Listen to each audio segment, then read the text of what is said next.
은혜 받으실 하나님 말씀 에베소서 5장 21절로 33절 에베소서 강의 오늘 15번째 시간입니다. 자, 5장 21절부터 한 절씩 교독하도록 하겠습니다. 그리스도를 경외함으로 피차 복종하라.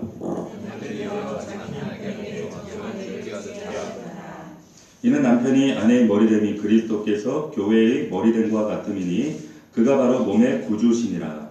그러므로 교회가 그리스도에게 하듯 아내들도 범사에 자기 남편에게 복종할지니라. 남편들아 아내 사랑하기를 그리스도께서 교회를 사랑하시고 그 교회를 위하여 자신을 주심같이 하라.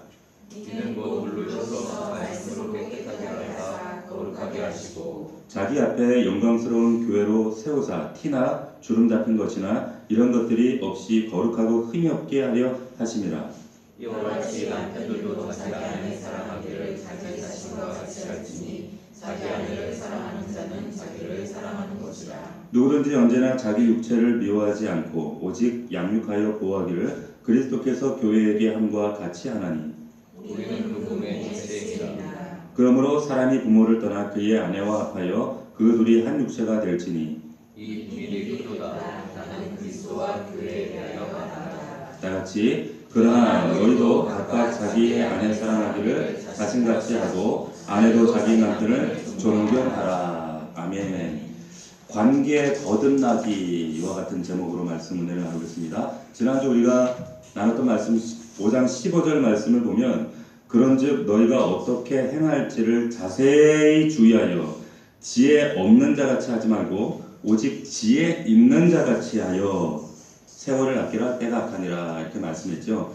여기 말씀에 여러분들이 유익 있게 보시면 너희가 자세히 주의하라 하실 때 자세히 주의하라 그리고 나서 어떻게 믿을지라 이렇게 믿을지라 말하지 아니하고 어떻게 행할지를 자세히 주의하라 말씀하셨어요.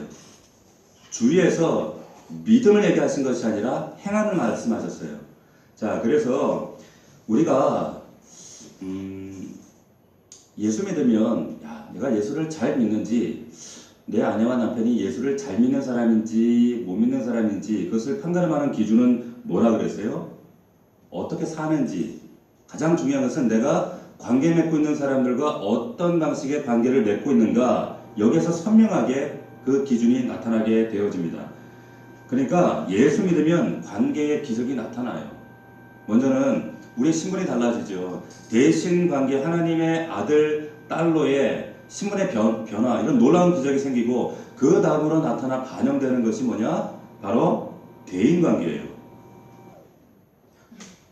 누구세요? 자, 대인관계예요.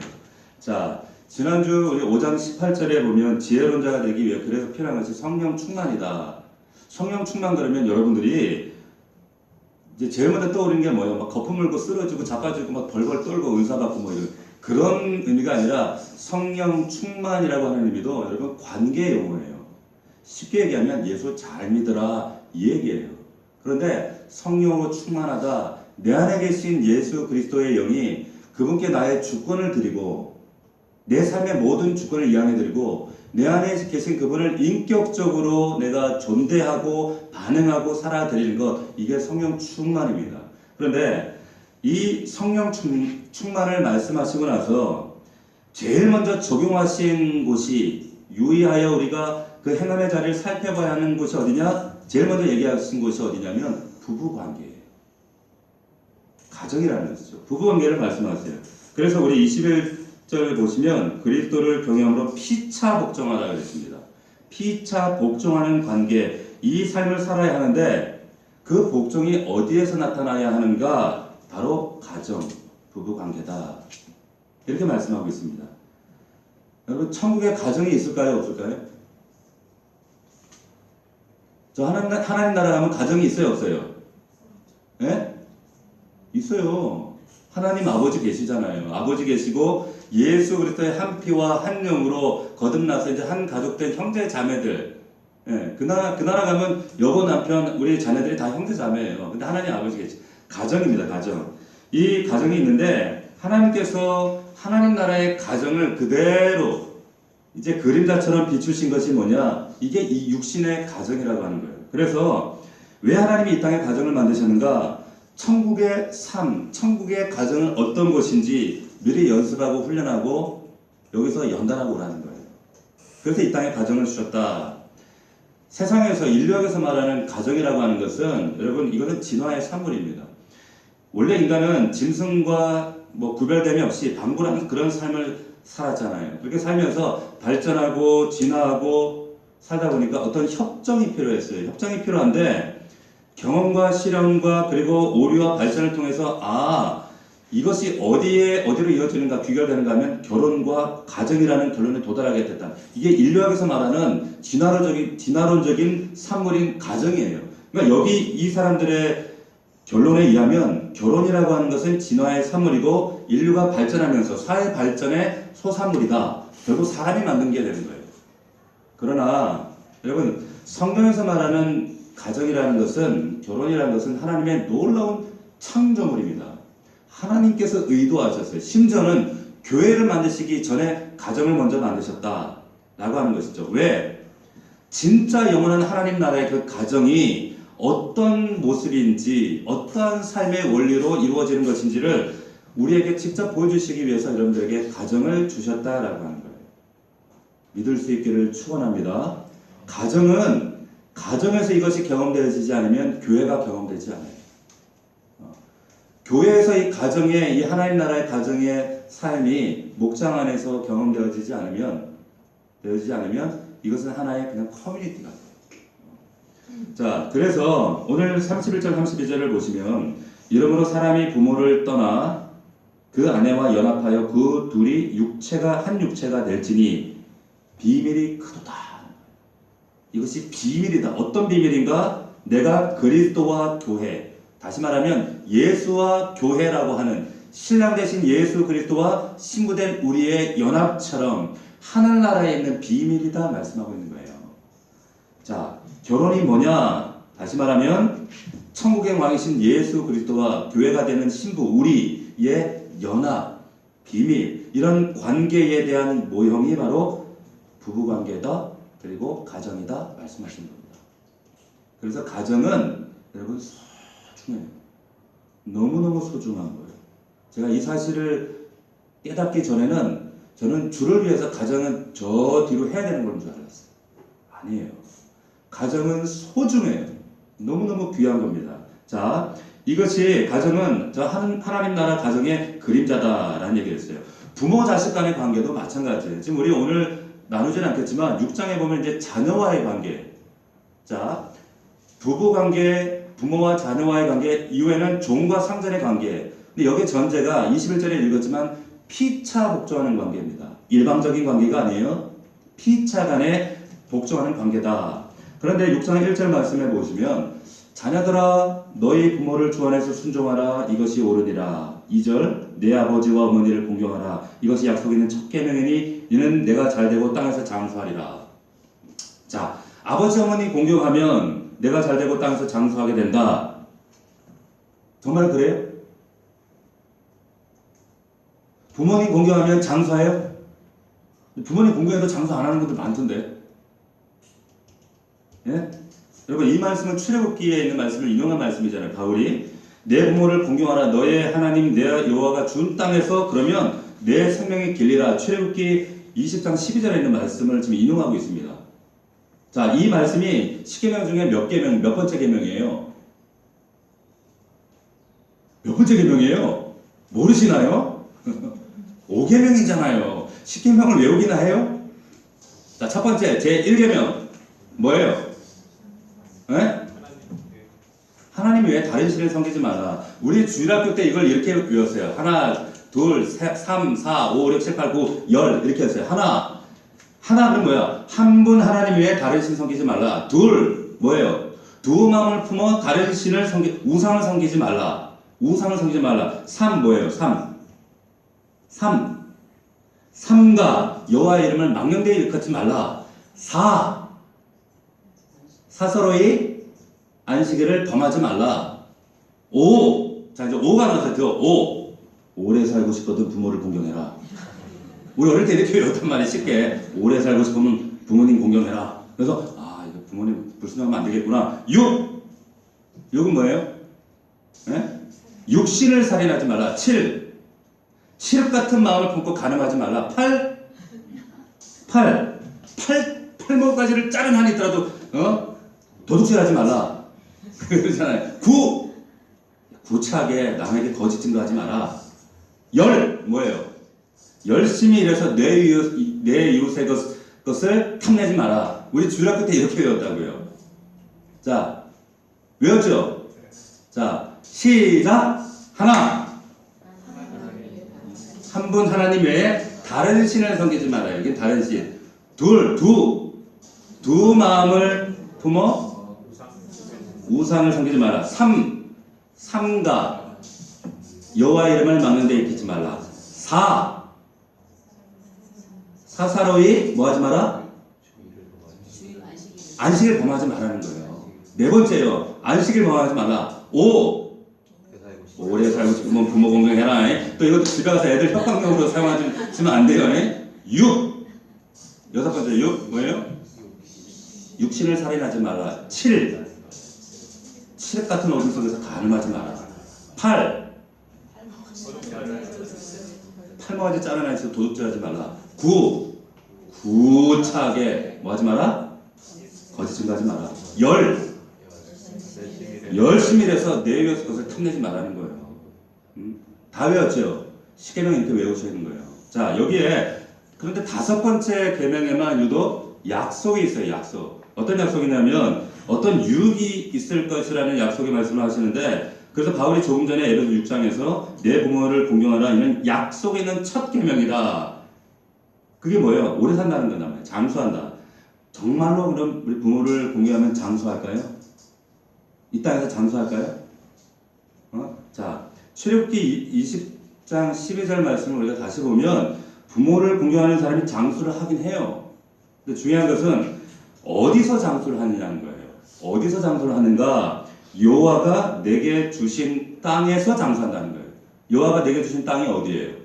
어디죠? 가나안이에요. 그 가나안 영적으로 어딜 말해요? 젖과 흐르는 가나안은 어딜 말해요? 새하늘과 새 땅이에요. 그 새하늘과 새 땅, 우리가 나중에 마지막에 들어가게 될, 입성하게 될 그 새하늘과 새 땅에서 영생하게 된다 이 말이에요. 법당용이 아닙니다. 아시겠어요? 자, 근데 이런 얘기를 하면 이제 또 이런 오해로 실제로 저한테 이런 얘기를 하시는 분들이 있어요. 아, 그럼 정말 부모님 공경하면은 정말 하나님 천국 가는 거예요? 이렇게 얘기하시는 분이 실제로 있었어요, 저한테. 그러면 또 어떤 질문하냐? 그럼 불효하는 사람은 뭐 예수 믿어도 상관없네요? 불효하다가 우리 부모님 이제 다 돌아가시는데 그러면 우리는 천국도 못 가네요? 말씀을 읽어도 이렇게 삐딱하게 읽는 분들이 있어. 보세요. 여기에 여호와가 내게 주신 땅에서 라고 하는 이 주시다 라고 하는 의미는 여러분 우리 영어에 보면 분사라는 게 있어요. 이게 무슨 말이냐면 지금 현재 땅에서 그리고 앞으로 이어지는 저 하나님 나라의 땅까지 쭉 주시는 땅이다 이 말이에요. 이해가 되세요? 그러니까 지금 주시는 땅, 정확한 번역은 뭐냐면 여호와가 지금 내게 주고 계시는 땅에서, 근데 이 땅은 지금 땅에서 그치는 것이 아니라 지금 계시고 주고 계신 그 땅이 저 하나님 나라의 땅까지 이어진다. 이것이 여기 여호와가 내게 주신 땅에서 라고 하는 의미예요. 다시 말하면 지금 이 땅에서도 천국의 땅이, 천국의 삶이 우리에게 주어지고 있다 라고 하는 말씀이에요. 믿을 수 있기를 축복합니다. 다시 말하면 천국에서 영원히 살게 될 그 땅, 그 삶을 지금 우리가 이 땅에서 경험하고 있다 이 말이에요. 어디에서? 가정에서 이 사건이 이루어진다는 거예요. 그러니까 가정이 천국이 되는 거예요. 자, 그래서 예수 잘 믿으면, 정말 예수 우리가 제대로 믿으면 가정이 여러분 행복해지게 되어 있어요. 잘 믿어야 가정이 행복해집니다. 그런데 이제 또 이제 반문하죠. 우리 예수 믿었는데 우리 부부는 여전히 좀 썰렁하고 여전히 싸우고 더 어려워졌는데요. 이러신 분들이 있어요. 그건 왜 그런가? 예수 믿는 것을 그냥 교회 다니는 것쯤으로 생각하기 때문에 그래요. 너무 단순하게 교회 열심히 다니는 것을 예수 믿는 거라고 쉽게 단정 짓기 때문에 그렇습니다. 예수 믿는 건 그게 아니죠. 여기서 지금 순종과 복종의 얘기를 하고 또 사랑에 대한 얘기를 할 때 부부간의 관계 얘기할 때 전제의 말씀이 뭐였는가 하면 죽게 하듯 하라였어요. 그러니까 부부간의 관계를 이야기하기 전에 하나님과의 대신 관계를 먼저 말씀하고 있다는 겁니다. 하나님을 죽게 하듯 순종해보지 못하고 사랑해보지 못한 사람이 어떻게 아내와 남편을 죽게 하듯 섬기고 사랑하겠어요. 그렇기 때문에 믿음 생활 바로 하면 그 가정은 반드시 행복해지게 돼 있다는 거예요. 믿을 수 있기를 축복합니다. 자, 22절 다시 한번 보세요. 아내들이여 자기 남편에게 복종하기를 죽게 하듯 하라. 이런 아내 싫을 사람이 남편이 어디 있겠어요. 혹 안 믿는 남편이라 할지라도 아내가 남편에게 이렇게 순종하는데 주님 대하듯이 이렇게 순종하는데 싫어할 남편이 있겠어요? 없지요. 남편에게 아내를 사랑하라 이 말씀하세요. 25절에 보면 남편들아 아내 사랑하기를 그리스도께서 교회를 사랑하시고 교회를 위하여 자신을 주신같이 하라. 아내 입장에서 보면 이런 남편이 나를 이렇게 구체적으로 이렇게 사랑해 주는데 자기를 주는 것처럼 사랑해 주는데 누가 싫어하겠어요? 아내는 순종하고 남편은 사랑하는 이 놀라운 일의 전제가 뭐예요? 뭐라고 했어요 제가? 방금? 죽게 하듯 하는 거예요.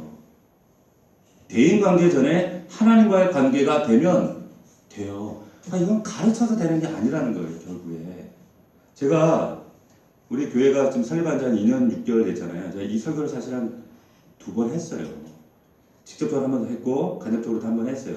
그런데 이 본문 설교를 하고 나면 전에 했던 교도 그래. 이 설교를 하고 나면 꼭 집에 가서 싸워. 야 이게 순종이냐? 야 이게 순종이야? 목사님 그렇게 가르치래? 이게 사랑이야? 이게 사랑하는 거예요? 근데 이 말씀 가지고 싸워요 자기들끼리. 예? 지금 그 말씀이 아니에요. 목사님이 얘기할 때도 이런 식으로 순종하는 말이요. 주님 대하듯이 날 사랑하는 말. 이거 서로 밀고 당기라 싸우라 이 말이 아니라 죽게 하듯 하라는 거예요. 주님께 우리가 이런 관계, 믿음의 관계 바로 서 있으면 이 관계가 바로 돼요. 여러분 제가 며칠 전에 제가 10년 동안 가는 이발소가 있어요. 제 전용 이발사가 있습니다. 거기에 이발하러 가서 이제 얼마나 사람이 많은지 대기하는 동안 이제 신문을 보는데 아마 여기 계신 분들 대부분 아실 만한 사람이에요. 이상아 아시죠? 이상아 씨 탤런트잖아요. 옛날에 진짜 지금 말하면 누구 정도 되나? 김태희 정도 되나요? 그죠. 대단한 사람이에요. 지금 나이가 한 48살 정도 됐어요. 근데 그분 인터뷰 기사가 실려서 제가 참 관심 있게 이거 쭉 읽어봤는데 이분이 결혼을 3번을 하셨더라고요. 근데 마지막 남편도 이제 이혼을 했어요. 이혼을 하고 지금 사시는데 딸이 뭐라고 그게 인터뷰했냐면 엄마가 4번째 결혼할까봐 자기는 극구 그걸 말리기 위해서 지금 사투하고 있다. 근데 그런 얘기를 해놨더라고. 딸도 얼마나 좀 속이 터지겠어. 그런데 거기 인터뷰에 이상아 씨가 뭐라고 말씀하냐면 자기가 참 여러 남자들하고 살아보니까 그 남자들 다 대단한 남자 하나도 없더라는 거예요. 대단한 남자 하나도 없더라는 거예요. 근데 제가 이렇게 보니까 만난 남자들이 다 대단한 남자예요. 개그맨 김한석 첫 번째 남편이었잖아요. 대단하잖아요. 그리고 또 그 2번째 남편도 교수고 또 사업가예요. 3번째 남편도 그랬어요. 내가 볼 때는 다 대단한 남자들 자기가 볼 때는 대단하지도 않다는 거예요. 생각해 보세요. 내가 보기엔 대단해 자기는 대단하지 않아. 그러니까 이런 여자를 누가 좋아하겠어요? 사랑하겠어? 누가 봐도 대단한데 자기는 대단하지 않은 거예요. 남자 입장에서 보면 그렇게 여러 남자랑 결혼해놓고 대단한 남자 없더라 이런 여자를 어떻게 사랑하겠어요? 어떻게 사랑하겠어요? 자, 아내가 남자에게 순종하는 것 그리고 남자가 아내를 주님 대하듯 사랑하는 것 이것이 여러분 학습한다고 배운다고 오늘 설교 듣는다고 그게 되어지는 게 아니에요. 그 전제는 먼저 하나님과 나와의 온전한 믿음의 관계가 되어질 때 이것이 경험한 것이 되어지는 거예요. 사도 바울이 살던 그 시대에 여자들은 물건이었습니다. 그냥 가제 도구였어요. 그러니까 오죽하면 유대인들이 아침에 일어나서 기도할 때 기도문에 하나님 내가 저 이방인들과 같지 않고 종들과 같지 않고 그리고 저 지나가는 개와 같지 않고 저 여자로 태어나지 않은 것을 감사합니다라고 실제로 유대인들의 아침 기도문에 있어요. 그만큼 여자들이 존귀하게 여김받지 못했다는 그런 시대였다는 거죠. 그런데 거기에다가 사도 바울이 아내들이여 자기 남편에게 복종하라. 불에다가 기름을 붓는 거죠. 자, 이 말을 오해해서 남편들이 거 봐. 성경에도 이렇게 써 있잖아. 아내를 장악하고 억압하고 군림하기 위한 그런 오용하는 말로 핑계구들로 이 말씀을 주신 게 아니다라고 하는 겁니다. 여기 나오는 복종하다라고 하는 히포타소라고 하는 의미는 뭐냐면 우리가 이해하는 우리 어감상 이해하는 굴종과 예속, 복종이라는 그런 뜻이 아니라 여기 단에는 어떤 의미가 있는가? 질서라는 의미가 있어요. 질서. 질서. 그러니까 사도 바울이 하고 싶은 말은 이거예요. 아내들이여 질서를 위해 남편을 머리의 자리에 놓아두라 이 말이에요. 예속되어라는 얘기가 아닙니다. 왜 그런가? 갈라디아 3장에 보면 바울이 이런 얘기를 하거든요. 너희는 유대인이나 헬라인이나 종이나 자주자나 남자나 여자 없이 다 그리스도 예수 안에서 하나다 말씀하세요. 예수 안에서는 다 하나죠. 굴복이나 예속 관계가 아닙니다. 분명 사도 바울이 여자는 남자의 가제도구가 아니고 남자 여자 모두가 동등한 위치 그런 존재다 강변합니다. 그럼에도 아내들이여 자기 남편에게 복종하라 라고 했을 때는 다른 어떤 메시지가 있다라고 하는 거예요. 그럼에도 이에게 복종하라는 말씀은 고린도전서 11장 3절 이하에 보면 이런 말씀이 있습니다. 그러나 나는 너희가 알기를 원하노니 각 남자의 머리는 그리스도요 여자의 머리는 남자요 그리스도의 머리는 하나님이시라.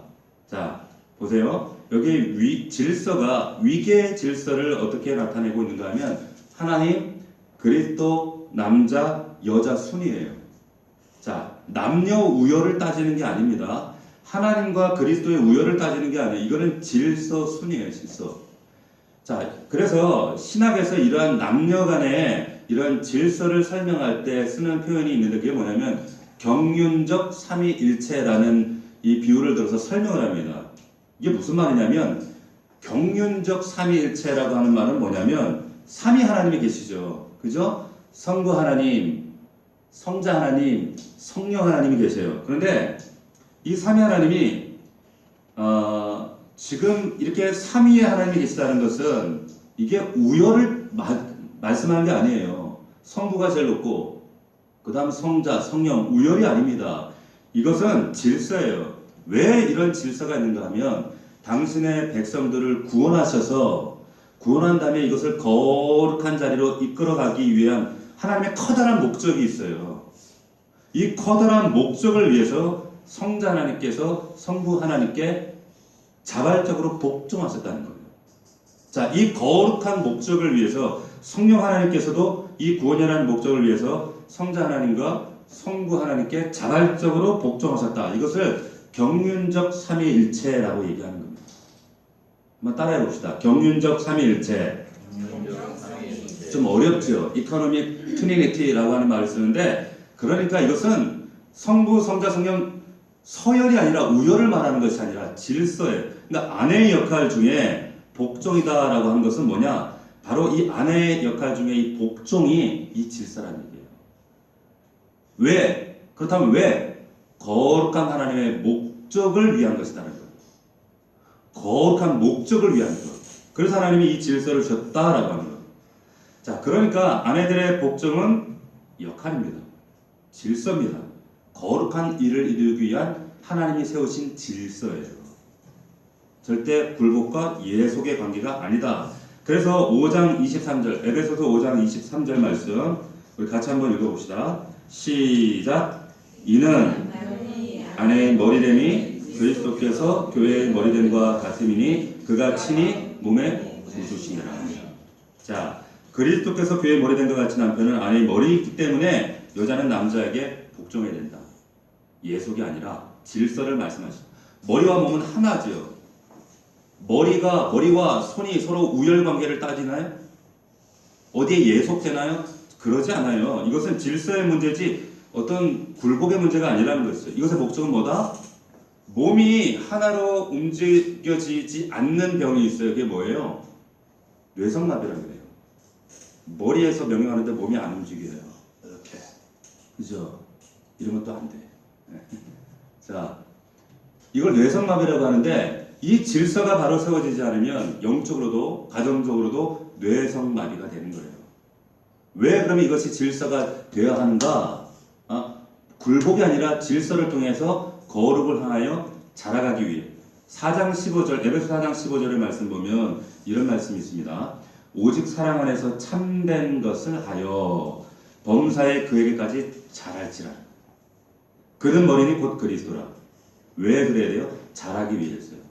성숙을 위해서요. 자라기 위해서요.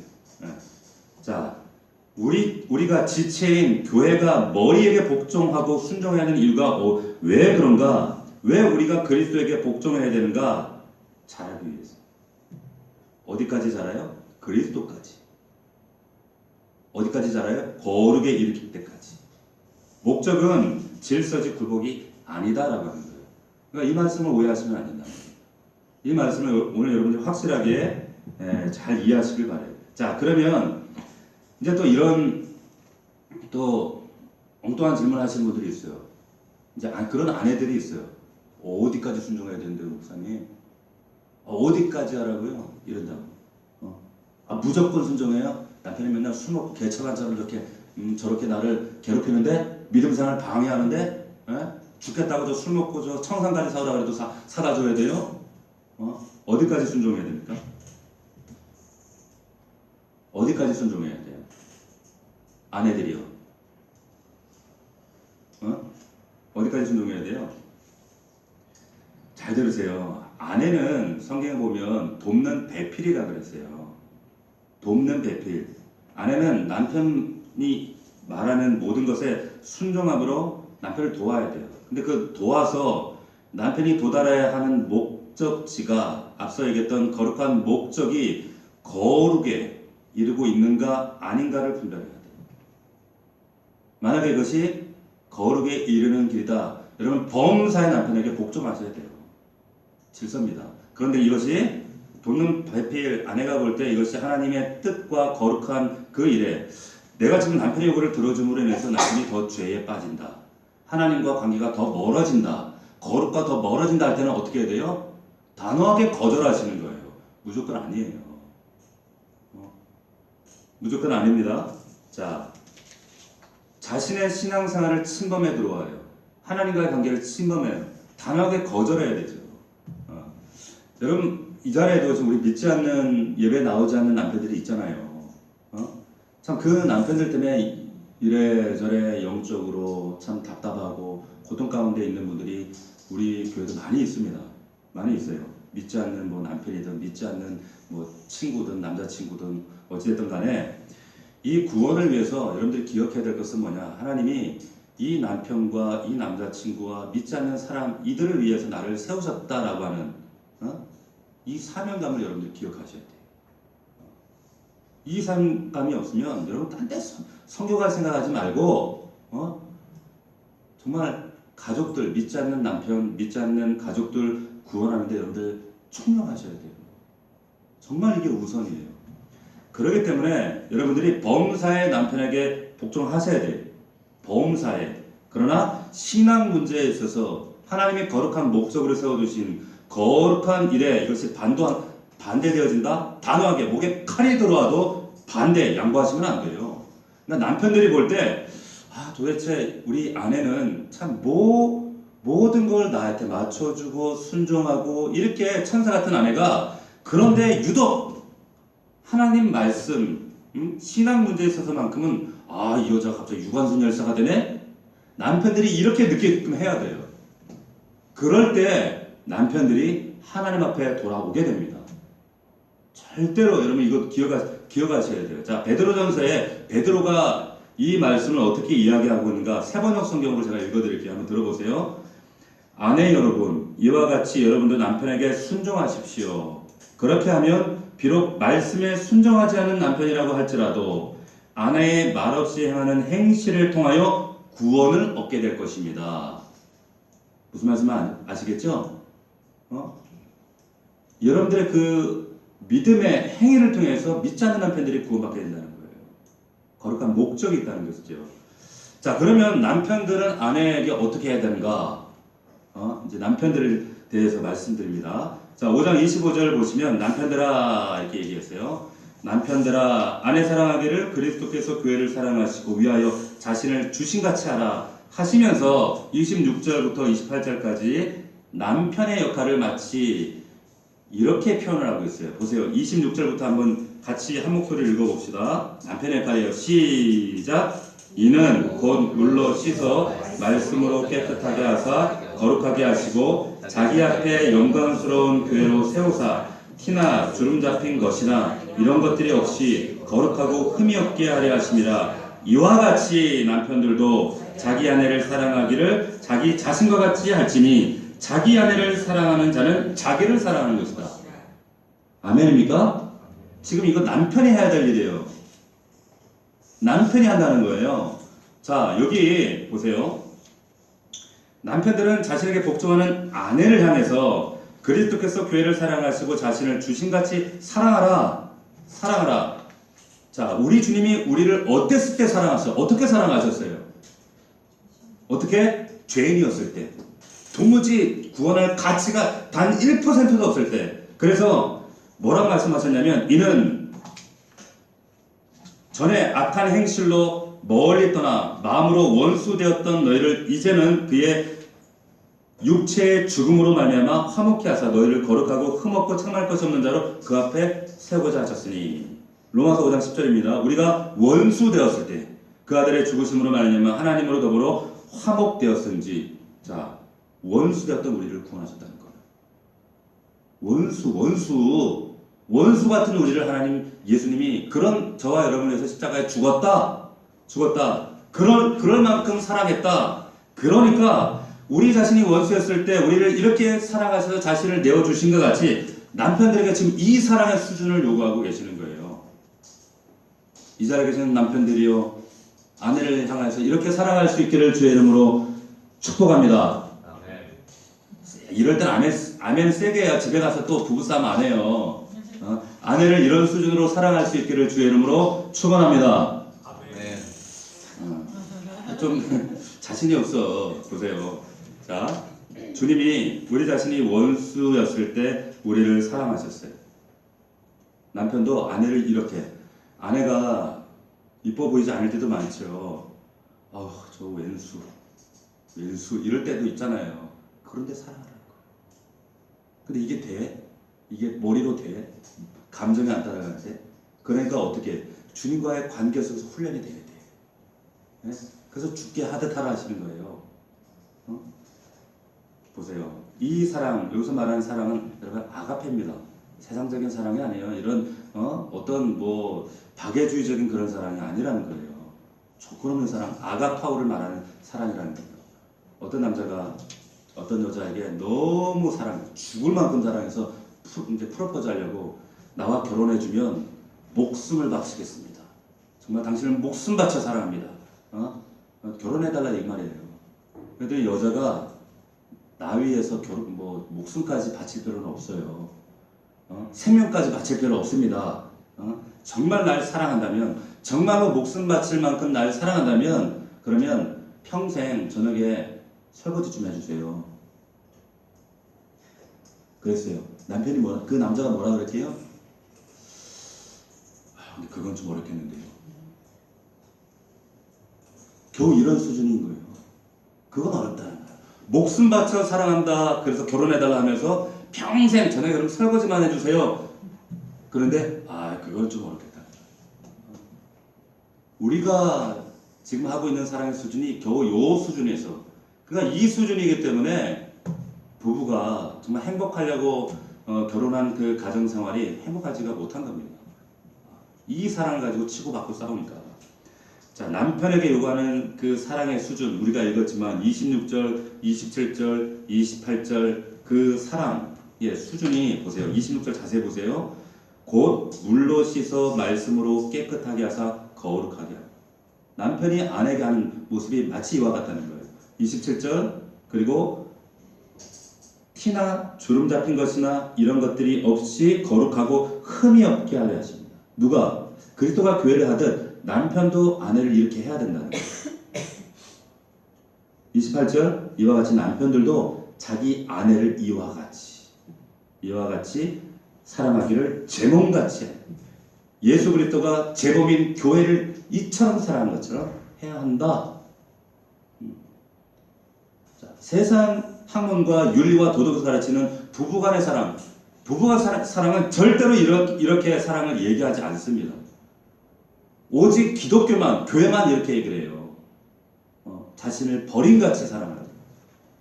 여러분, 원수되었던 우리와 예수 그리스도가 결혼하셨어요. 이게 끝인가요? 아니란 말이에요. 결혼하신 후에 신부를 위해서 뭘 하셨어요?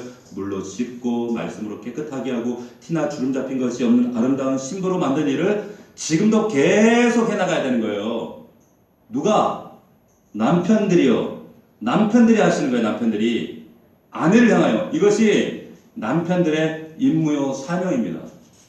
그냥 난 돈만 벌어다 주면 되고 와이프는 열심히 애들 양육하고 집안 살림만 하고 그것이 아니라 남편의 사명은 그거는 부수적으로 내가 하는 거고 같이 누가 도와주고 뭐 가정 일을 누가 도와줘요. 같이 하는 거지 나눠서.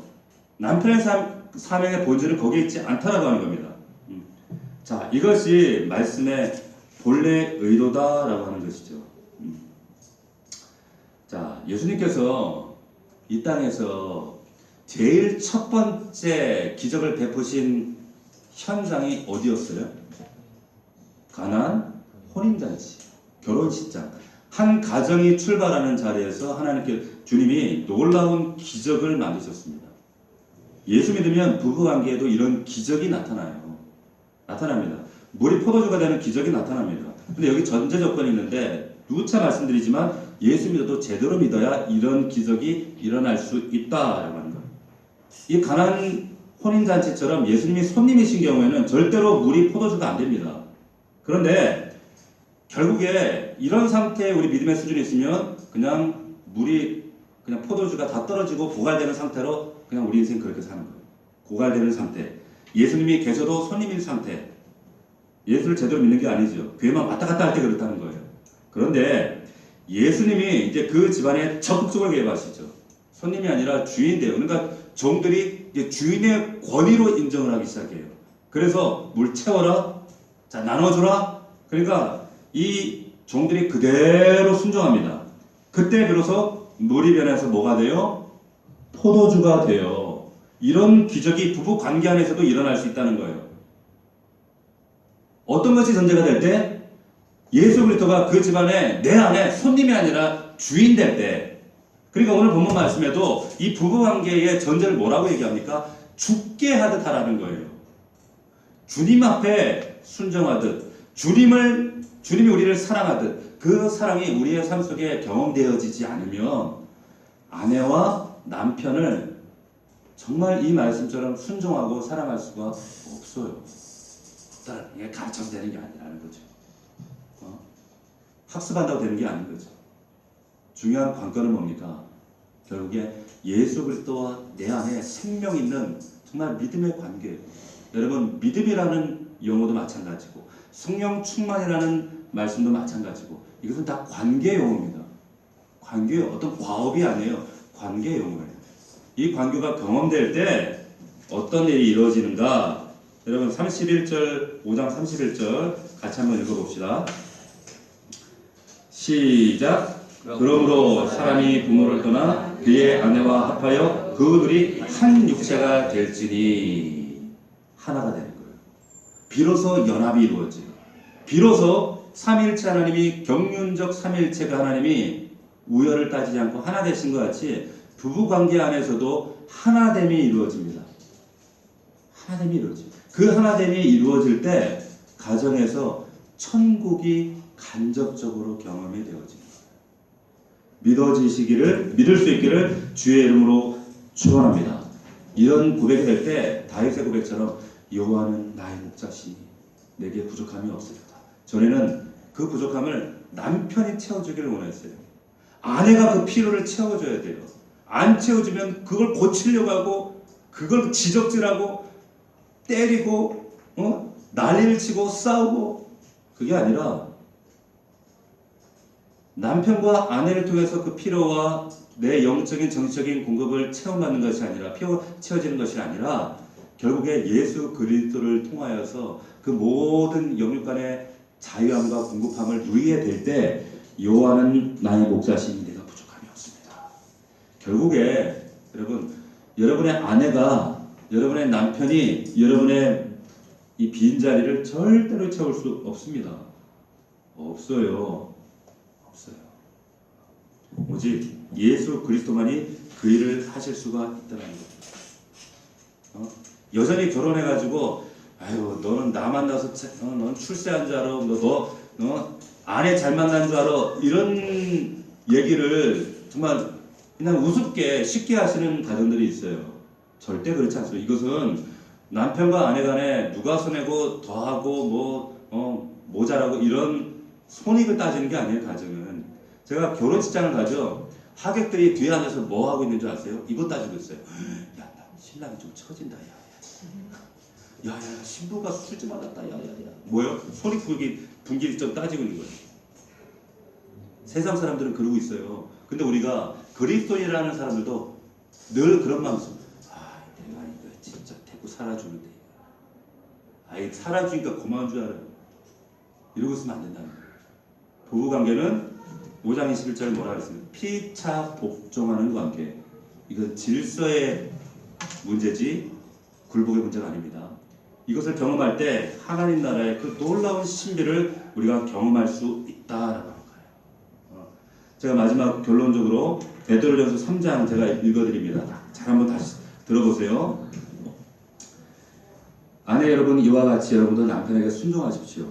그렇게 하면 비록 말씀에 순종하지 않은 남편이라 할지라도 아내의 말없이 행하는 행실을 통하여 구원을 얻게 될 것입니다. 그들은 여러분의 경건하고 순결한 행실을 지켜보고 있습니다. 여러분은 머리를 치장하거나 금붙이 달거나 옷 차려입거나 하는 거치장하지 말고 썩지 않는 온유하고 정숙한 마음으로 속사람으로 단장하도록 하십시오. 이것이 하나님께서 보시기에 값진 것입니다. 전에 하나님께 소망을 두고 살던 거룩한 여인들도 이와 같이 자기를 단장하고 자기 남편에게 순종하였습니다. 마치 사라가 아브라함을 주인이라고 부르면서 그에게 순종한 것 같습니다. 남편 여러분, 이와 같이 여러분도 아내가 여성으로서 자기보다 약한 그릇임을 이해하고 함께 살아야 합니다. 그리고 생명의 은혜를 함께 상속받을 사람으로 알고 존중하십시오. 그렇게 해야 여러분의 기도가 막히지 않을 것입니다. 마지막으로 말합니다. 여러분은 모두 한 마음을 품으며 서로 동정하며 서로 사랑하며 서로 자비를 베풀며 서로 겸손하십시오. 이것이 부부입니다. 이게 베드로의 권면이에요. 여러분, 엉뚱한 데서 여러분의 필요와 여러분의 빈자를 채우려고 하시면 안 돼요. 오직 예수 그리스도 주님과의 바른 대신관계가 되어질 때 부부간의 관계에서도 여러분들이 성공하실 수가 있습니다. 여러분들의 믿음을 통해서 여러분들의 믿지 않는 남편과 아내들이 믿음의 자리에 나올 수 있도록 여러분들 삶을 그렇게 바꾸셔야 돼요. 그럴 때 천국을 가정에서 여러분들이 경험하게 됩니다. 기도하겠습니다. 우리 이 시간 한번 1분간만 기도합시다. 하나님, 제가 여전히 아내를 통하여서, 남편을 통하여서 나의 필요와 나의 모자람을 체험받고 살지 않았습니까?